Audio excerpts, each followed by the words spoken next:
All right, so what are the four no's? The four no's are know yourself, no students, no content, and no pedagogy.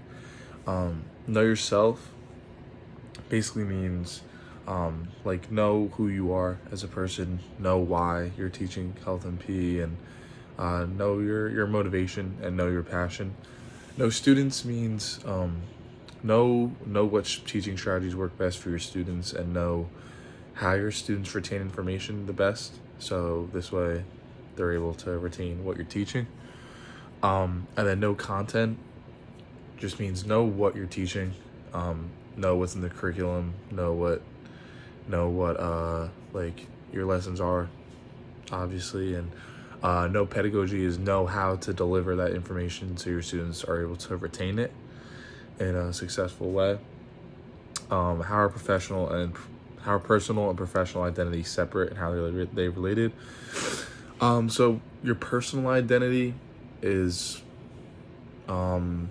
stuff that's unique to you, I guess. So it would be um, like your ethnicity, your race, your gender, or uh, basically like your background type of stuff. And then your professional identity is like you're a teacher, your teaching strategies, excuse me, stuff like that. I would say they're separate because you don't need, like, let's say for example, like you don't need to be a certain, like being a certain gender or a certain ethnicity does not make you a good teacher.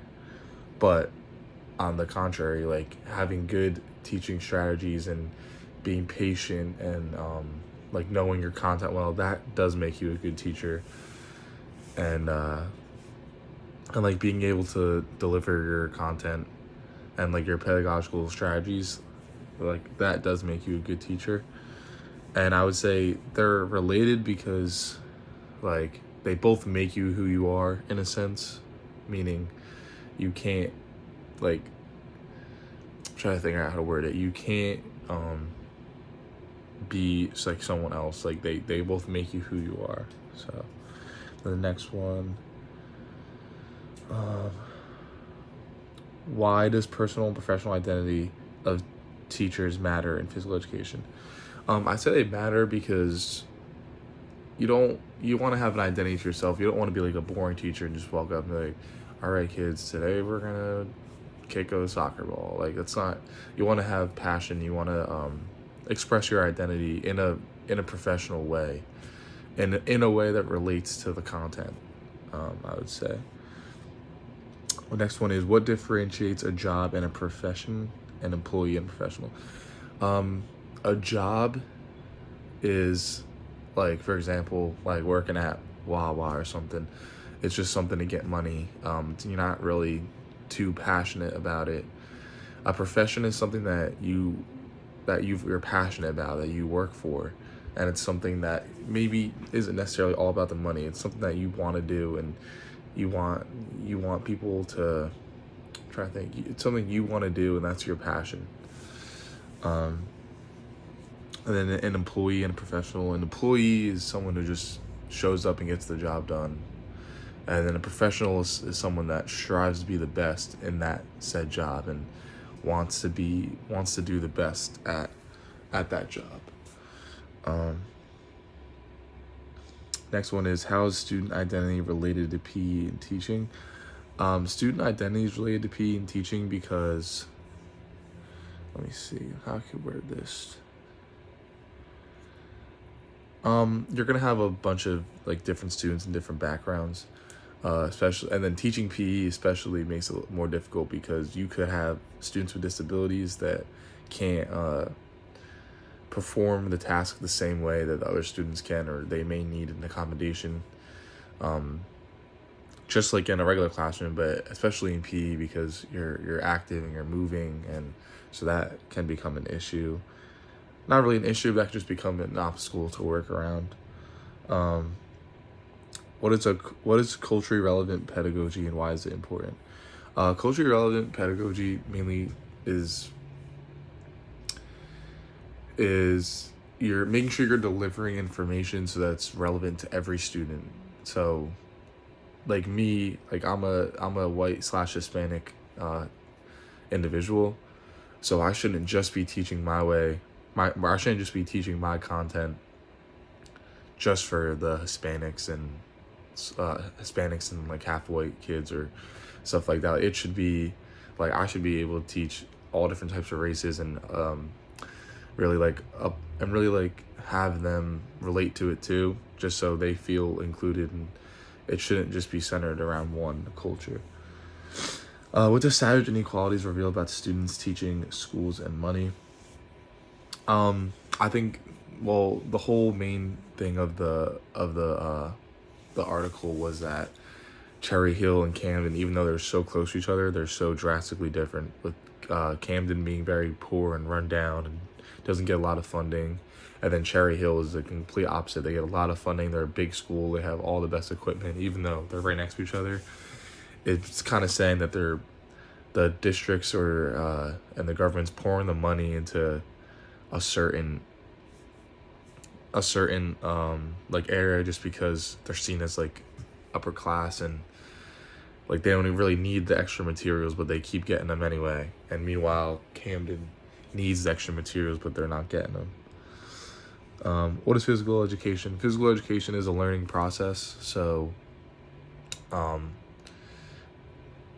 it's a learning process. So, the main goal is to have everyone retain information that you're teaching them and retain the content, right? So this is important, or not this is important, but I'm trying to think of how I can add on to this. Well, yeah, it's a learning process, and the main goal is to have your students retain your content.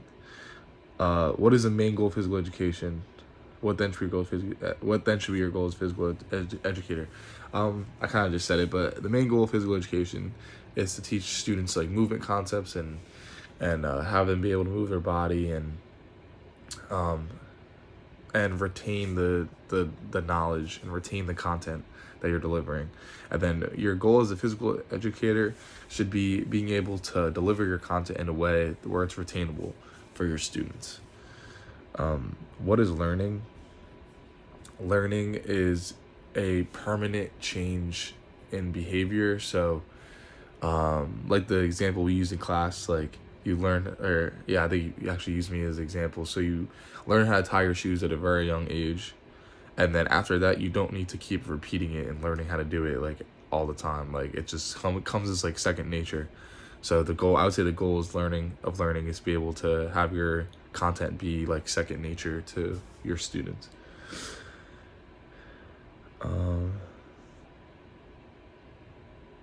All right, so the next one is, what are the domains of learning and why is it important in physical education? The domains of learning are cognitive, affective, and psychomotor. And so psychomotor basically means that's like movement and like physical movement. And then cognitive is like content and being able to retain content and information. And then affective is kind of like the behavioral aspect. So it's how how students can interact with other students and and then why is it important in physical education? They're important, psychomotor is important in physical education because it's basically like not the foundation, but it's a big part of physical education. It's how they're moving and how they're like doing the actual movement concepts. And cognitive is important because they got to know how to move their body and what to do. And so cognitive, the big part is being able to, like if I'm teaching something to a student and I'm teaching a certain way to shoot a basketball, that student, like they should be able to cognitively understand like, okay, I got my hand on the basketball, lower my knees a little bit, bend the knees, and then shoot up and drive and shoot the ball. And then affective is important because this really is important to me, or this really is important in like a game setting because it's how your students interact with one another. This could be important like if you're playing like a game towards the end of your unit and how well they interact with their teammates. And then sportsmanship is also a big part of it that comes into it. What is the relation of active and fun to physical education? So active and fun basically means like just because like you're having fun and being active doesn't mean you're really learning stuff. Like everyone would usually say, oh, PE has to be active and fun, but it's not really, it's not it. Active and fun, you can be active and having fun and not be learning. And that's the biggest thing. So yeah. So you just want to make sure you're learning. How do we determine what to teach in PE as a society and as a teacher? We determine what to teach based off of, I guess, like data and the standards. Obviously, that's what we have to go around. The standards, the health standards, the national standards, and the New Jersey standards, or whatever state you're teaching in. Yeah. In PE. Oh, and then as a society, I guess it would kind of be like you would want to teach what's biggest in each region. So we're teaching in the United States, the biggest sports here are football, baseball, basketball, hockey, like stuff like that. Soccer's up there too. But then if you were in a region like India, their biggest sport out there is like cricket and stuff like that. So you'd want to teach, like you want to lean towards that if you're teaching in a region like that. How are outcomes, goals, and objectives different than standards? So the outcomes, like the goals and objectives, those are kind of more specific to like a student or like a class. But the standards they're the standards, like they're the same for everyone. And then like you could mold your objectives off of the standards, but you can't mold the standards off the objectives. Like it doesn't go back and forth. It's just like a one-way thing. So yeah, so goals and objectives are they're more like focused on like an actual student in a class, and the standards are just broad. They're the standards. What role do national standards play in PE? So the standards are basically like the foundation of what we're teaching and how we deliver it. There's certain, like some of the standards we got to follow, not some of them, but there's some standards that really can determine how we're delivering the content. So they do play a big role in PE. So